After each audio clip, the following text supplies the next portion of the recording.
Monsieur le Président de la République française, cher Emmanuel, Monsieur le Président du Conseil du Togo, médiateur de l'Union africaine pour la région des Grands Lacs, Mesdames et Messieurs les représentants des chefs d'État et de gouvernement, Mesdames et Messieurs les représentants des Nations Unies, de l'Union africaine, des organisations régionales, Mesdames et Messieurs les partenaires techniques et financiers, Mesdames et Messieurs, je voudrais, au nom du peuple congolais, saluer la tenue de cette conférence ici à Paris, aux côtés du Togo, médiateur mandaté par l'Union africaine pour la région des Grands Lacs, et en étroite coordination avec les États-Unis d'Amérique, le Qatar et l'Union africaine qui accompagnent les efforts de médiation et de désescalade. Votre présence est un acte politique, mais aussi et surtout un acte moral. Elle signifie que la souffrance humaine qui ravage l'Est de la République démocratique du Congo n'est pas ignorée. Elle signifie que la paix et la dignité des peuples des Grands Lacs engagent la communauté internationale tout entière. Car si nous sommes réunis aujourd'hui, c'est d'abord pour répondre à une triple urgence. L'urgence humanitaire, l'urgence sécuritaire et plus encore l'urgence de la paix. Mais notre responsabilité va au-delà de la gestion de l'immédiat. Il s'agit de jeter les bases d'une stabilité durable fondée sur 3 piliers indissociables. La protection des populations civiles, la recherche d'une paix juste et l'intégration économique régionale comme moteur d'une prospérité partagée, à la condition, bien sûr, qu'elle s'exerce dans un environnement apaisé, sans heurts et sans affrontements. Mesdames et Messieurs, depuis plus de 30 ans, l'Est de la République démocratique du Congo saigne d'une plaie qui n'a jamais été refermée.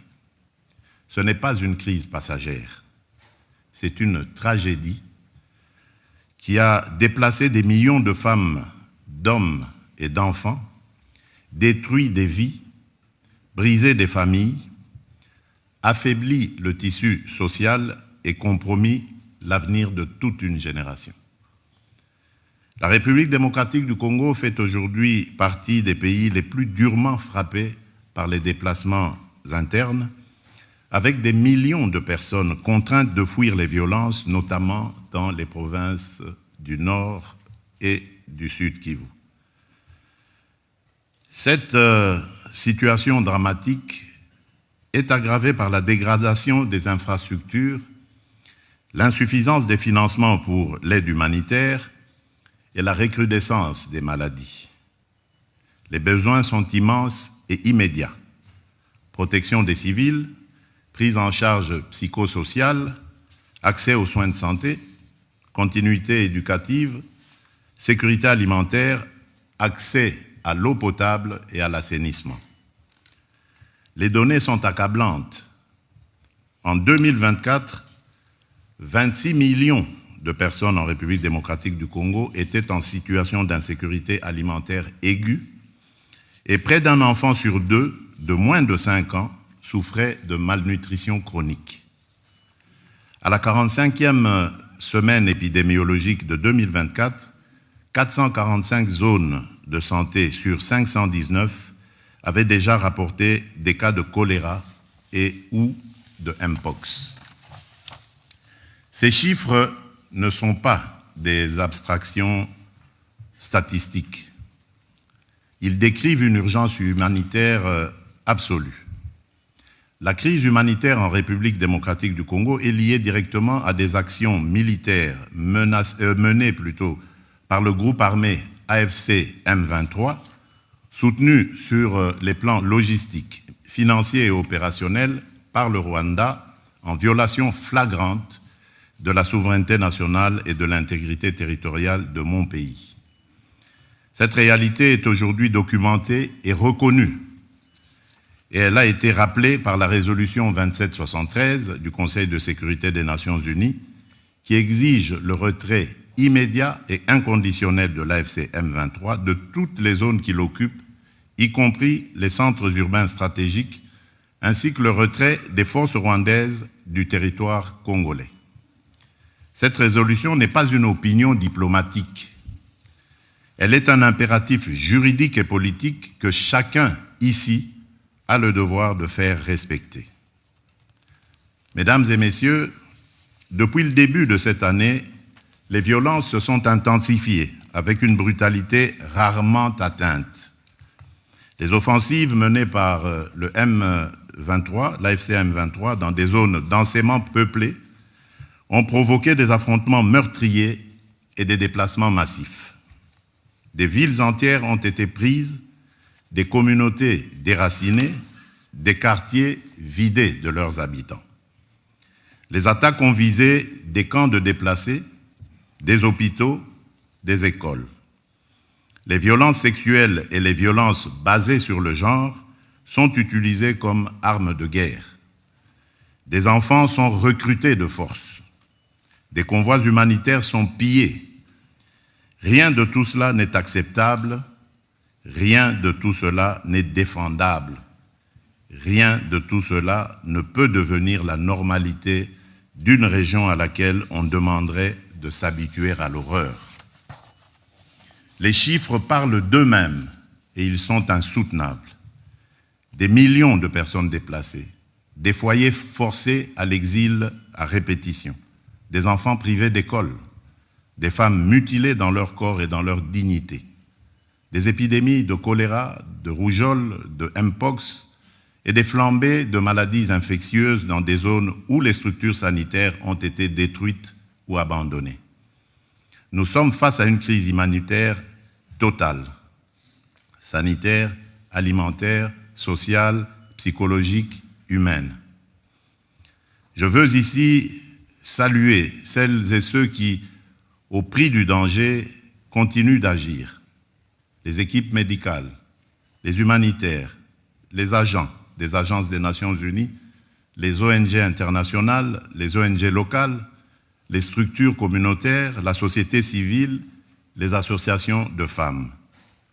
À toutes ces femmes et à tous ces hommes qui prennent des risques pour sauver des vies, je dis aujourd'hui, la République démocratique du Congo connaît votre courage et elle vous en est reconnaissante. Mesdames et messieurs, la première responsabilité de l'État congolais est et restera la protection de sa population. Nous assumons cette responsabilité. Nous avons renforcé l'effort humanitaire national, notamment à travers la mise en place de la Caisse de solidarité nationale et de gestion humanitaire des catastrophes, destinée à canaliser de manière transparente les contributions internes et externes et à garantir que l'aide parvienne aux plus vulnérables. Aux côtés de l'État congolais, les agences des Nations Unies, en particulier le Haut Commissariat pour les réfugiés et le Bureau de la coordination des affaires humanitaires, ainsi que plusieurs organisations humanitaires dont le Comité international de la Croix-Rouge et Médecins sans frontières, se sont mobilisés pour apporter une assistance vitale aux personnes déplacées, blessées, exposées. Parallèlement, nous avons mobilisé nos forces armées afin d'assurer la protection de nos citoyens, tout en réaffirmant notre attachement au strict respect du droit international humanitaire, à la protection des civils, des infrastructures médicales et éducatives et du personnel humanitaire. À ce propos, permettez-moi de rappeler une exigence fondamentale. Le respect des conventions de Genève ne saurait être optionnel ni circonstanciel. Il doit redevenir une exigence universelle, non négligeable et non négociable. Mais nous savons aussi que, face à l'ampleur du drame, nos propres moyens ne suffisent plus. C'est pourquoi nous sommes ici, pour solliciter une mobilisation exceptionnelle. Je formule aujourd'hui devant vous 3 demandes et 3 offres. Ma première demande concerne l'accès humanitaire immédiat, sécurisé, garanti. Nous avons besoin de toute urgence de voies humanitaires sûres pour acheminer soins, nourriture, eau, abri et assistance psychologique aux populations prises au piège.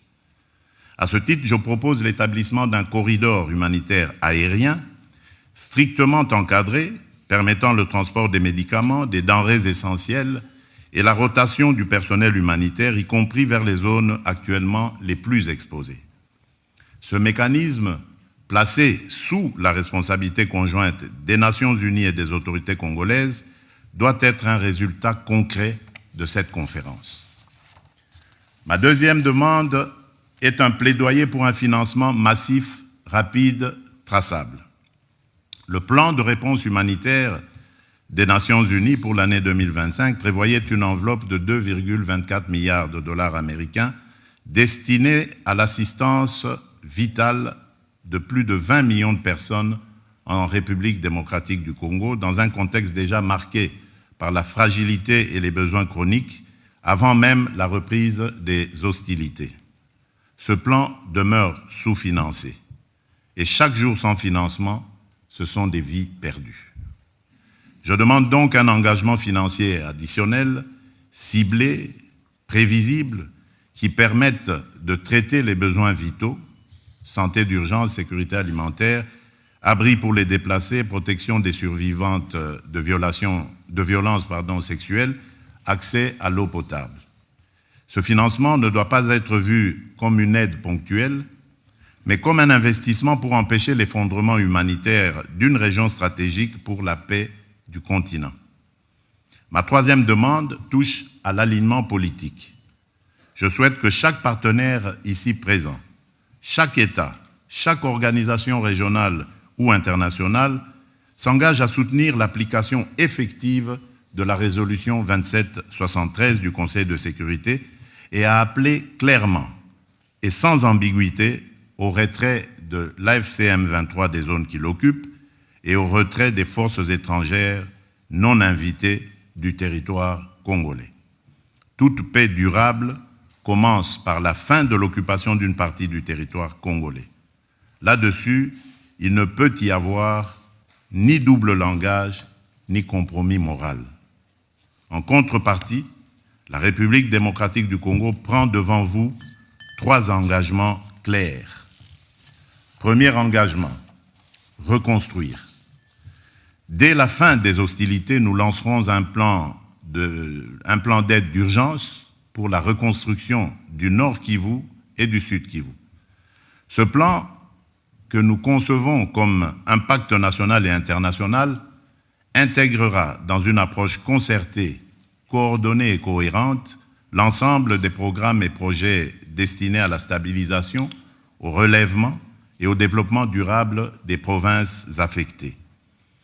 Il visera à mobiliser environ 5 milliards de dollars à l'horizon 2026 pour la réouverture des écoles, la réhabilitation des centres de santé, la reconstruction des routes, le rétablissement des services sociaux essentiels et le retour digne des personnes déplacées. Il ciblera ainsi la sécurité alimentaire car nourrir une famille, c'est déjà commencer la paix. Ce plan sera coordonné, unifié et transparent. Aucun territoire ne sera abandonné, aucune communauté ne sera laissée en marge. Deuxième engagement, protéger les plus vulnérables et responsabiliser les auteurs. Nous allons renforcer notre cadre juridique relatif à la protection des déplacés et des victimes de catastrophes humanitaires, notamment par l'intégration en droit national de la Convention de Kampala de l'Union africaine et l'adoption d'un dispositif légal pérenne de financement de l'action humanitaire et de réduction des risques. Dans cette perspective, une loi sur le financement de l'action humanitaire et de la gestion des risques de catastrophe sera prochainement adoptée afin de doter le gouvernement de mécanismes pérennes de financement conformément au cadre de Sendai 2015-2030 pour la réduction des risques de catastrophe et aux engagements pris lors du sommet humanitaire mondial d'Istanbul en 2016. Nous veillerons à ce que les survivantes de violences sexuelles soient reconnues comme victimes de guerre, accompagnées, soignées et réparer. Je tiens à rappeler que la redevabilité constitue une exigence fondamentale de la paix durable. Les administrations parallèles instaurées par l'AFC M23, les violations graves des droits humains et les atteintes aux civils ne resteront pas impunies.